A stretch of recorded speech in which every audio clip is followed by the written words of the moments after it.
اور یہ آپ کو بتائیں کہ لاہور میں ٹکٹوں کی تقسیم نون لیگ کی قیادت کے لیے درد سر بن گئی ہے۔ NA 121 میں شیخ رحیل اصغر اور سردار ایاز صادق دونوں ہی ٹکٹ حاصل کرنے کے خواہش مند ہیں۔ مزید جانیں گے نون نیوز کے نمائندے عدنان شیخ بتائے گا اس حوالے سے یہ خبریں سامنے آ رہی تھی کہ اس حوالے سے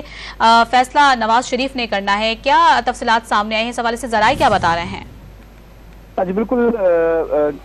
مسلم لیگ کے قائد ہیں میاں محمد نواز شریف، ان کی رہائش گاہ جاتی عمرہ میں ایک اہم اجلاس جاری ہے جس میں پارٹی صدر شہباز شریف اور مریم نواز سمیت دیگر اہم رہنما اس وقت موجود ہیں، اور جو لیگی قیادت ہے وہ ٹکٹوں کی تقسیم پر جو ہے وہ مشکلات کا سامنا کرنا پڑا ہے اور یہ سوچ رہے ہیں کہ کس کو ٹکٹ دیں کس کو نہ دیں، کیونکہ کچھ حلقوں کے اندر جو ہے آپس میں جو لیگی قائدین ہیں ان میں اختلافات بھی سامنے آئے ہیں، جبکہ حلقہ NA 121 میں ٹکٹ کے حصول کے لیے دو لیگی رہنما سر دنگ جاری ہے، جس میں NA 121 میں شیخ رحیل اصغر اور سردار ایاز صادق کی جو ہے جو لڑائی ہوئی ہے اس سے قیادت پریشان ہو چکی ہے، اور NA 117 میں ملک ریاض کو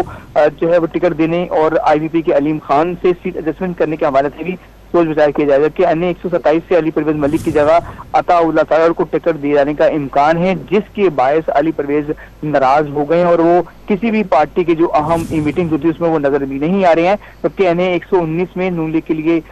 جو ہے وہ علیم خان جو ہے وہ پریشانی کا سبب بن سکتے ہیں، اور جبکہ مریم نواز NA 119 کی امیدوار ہے اور نون لیگ سے جو ہے علیم خان کو 117 سے جو ہے امیدوار لانے کا فیصلہ کیا گیا ہے۔ تاہم ایک اہم اجلاس جاری ہے اور توقع یہ کی جا رہی ہے کہ 2 سے 3 روز میں جو حتمی امیدوار ہیں ان کے ناموں کا اعلان کیا جائے گا۔ بہت شکریہ عدنان، آپ تفصیلات سے آگاہ کر رہے تھے۔